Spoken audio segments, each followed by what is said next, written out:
Majella, and welcome to Fated. This week, I'm doing a solo episode about a series that Carly has not yet read. What we are discovering is that we read at different paces and that we have also been drawn to different authors and different books. So I thought that it would be a great idea for both of us sometimes to jump in and do a solo episode about a series that the other may not get to anytime soon, because quite honestly, our TBR lists are becoming stupidly long. So this week, I want to talk about the From Blood and Ash series by Jennifer L. Armentrout, which, interestingly enough, was one of the first romantic series that I read. And it has got a very divisive collection of reviews. So people either seem to love it or they hate it. There's not a lot of middle ground with this series. And I think that might be because of the way Jennifer writes, personally, because that seems to be one of the bugbears of the people who are not fans. Like they might like the characters, but the way that Jennifer has presented the story and goes through the characters' journeys, not everyone is a fan. I, on the other hand, have had a rollicking good time when I've read them, and I recommend them often. And I recommend them with joy and excitement for the person that I'm recommending them to. So it really does depend on what you need from your romantasy books and what you need from the characters, what you need from the plot, what you need from the writing style itself. So the way I describe it is that it straddles two different timelines, and eventually the two cross over. It revolves around primals and gods as kind of the otherworldly beings, and then mortals. There are also shifters, so humans that can shift into wolf form.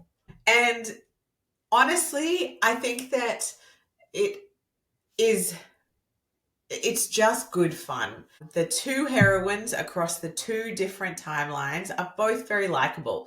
I don't have very stringent standards. I will overlook some poor writing. I will overlook certain discrepancies or gaping plot holes or things that don't really add up if I feel swept up in the story and if that author has captured my emotions. If she has got me, then I will go along for the ride regardless. And that's what happened with From Blood and Ash. I really actually enjoyed this sort of narrator style writing. And I also really connected with all the characters. I feel like I wasn't expecting this to be something that was perfectly written. I wanted an escape, and it was right at the beginning of my journey, so I didn't have a lot to compare it to either.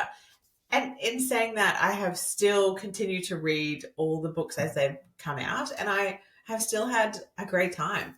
I really have a soft spot for Niktos, which is he has been nicknamed on TikTok Daddy Niktos, and in the books too. He is a primal, and he is one of the love interests of one of our heroines in the two different timelines.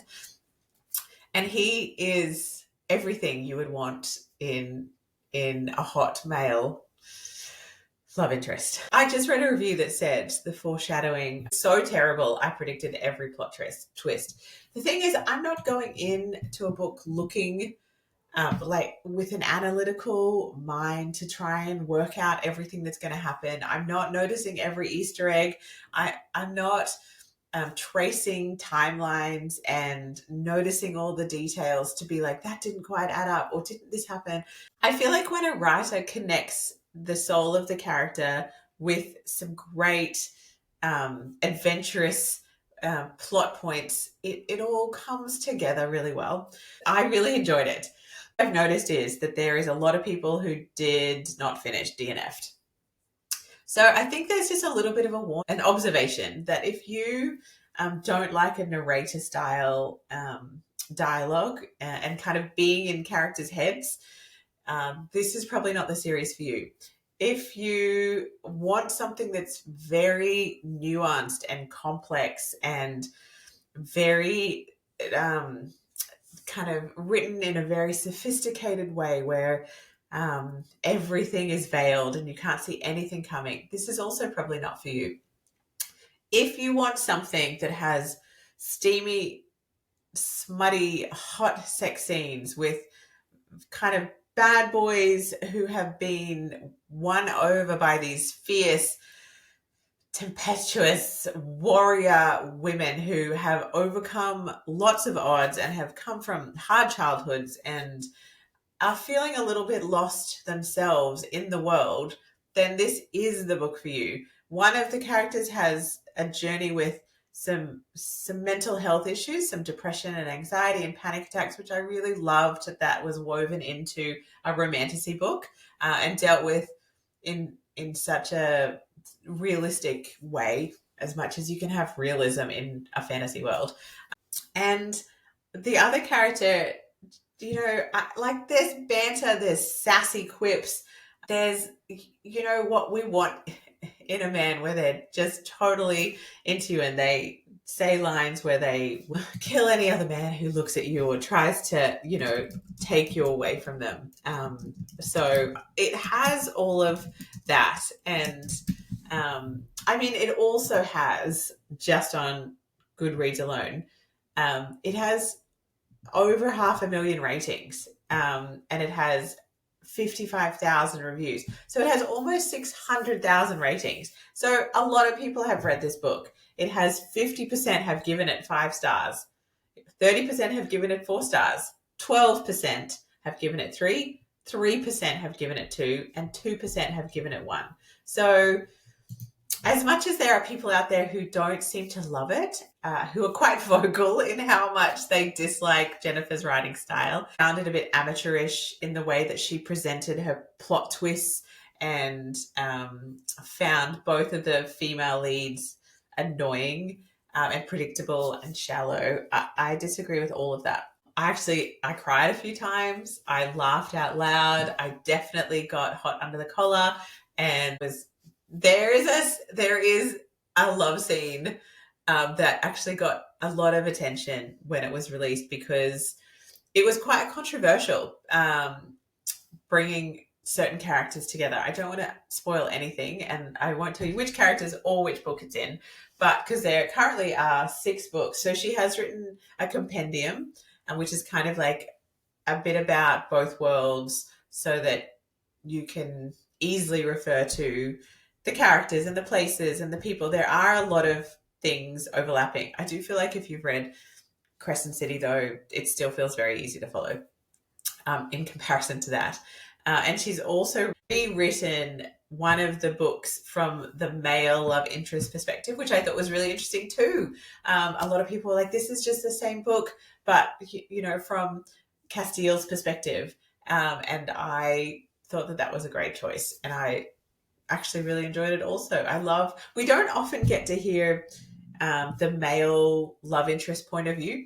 A lot of the books that Carly and I read especially are written by female authors, and the main character is a female, and the men are written in a way for the female gaze. They are written in a way that we would love all the aspects about men that we would love that maybe aren't so practical or viable in today's society. Like, you can't go around threatening other men if they look at your partner. But in a romantasy/fantasy scenario, that seems very normal and quite desired.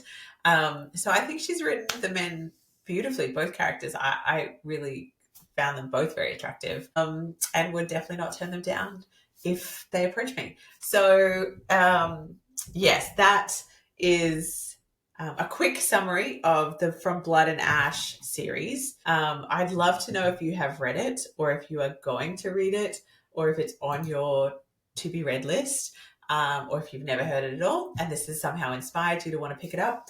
I think that I just said those things where there's been some people who've really disliked the series, because at the moment I feel like on TikTok every book is being overly hyped, and so all these books that people are like, this is the best book I've ever written and I love it so much, and you have to read this and this will change your life, and this is better than Akatar and better than this and better than that.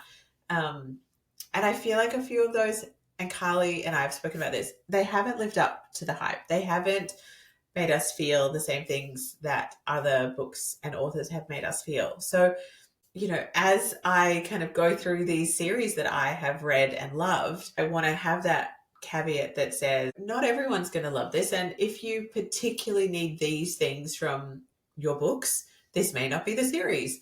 But I want to also say I really enjoyed it, and I have done a reread of it, and I loved the worlds that she created, and I loved the power dynamics and the epic battle scenes and the smoking hot sex scenes and the action, and there was a lot of very fun dialogue, very fun, very witty, kind of repartee between our love interests, which I really enjoy in a book as well. So that's my quick little summary of From Blood and Ash by Jennifer L. Armentrout. And she has written other things that I've also read that I have enjoyed too.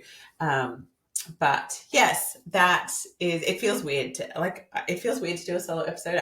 I feel like I'm like, where's Carly? I want to share these thoughts with her. So you're standing in for Carly. I'm telling you what I would tell Carly. So thank you for being here. I hope you enjoyed it. And I would love to know if you end up reading this series and what you think about it. Thank you so much for listening. We hope that you felt like you were eavesdropping on a conversation that you have been dying to have with someone to discuss all the tiny details and possible plot twists of the books that you've recently read. Perhaps you don't have someone to chat to after you finish one of those epic books, so please give the show a follow and we would be honoured to be your book-obsessed friends. But mostly though, we hope it was fun, it gave you a giggle, it made you gasp or encouraged you to pick up a different author. Please share it with someone who you think would also love it, and drop us a review, letting us know what you loved and what you want to hear from us in the future. We will be back with another episode soon. Happy reading.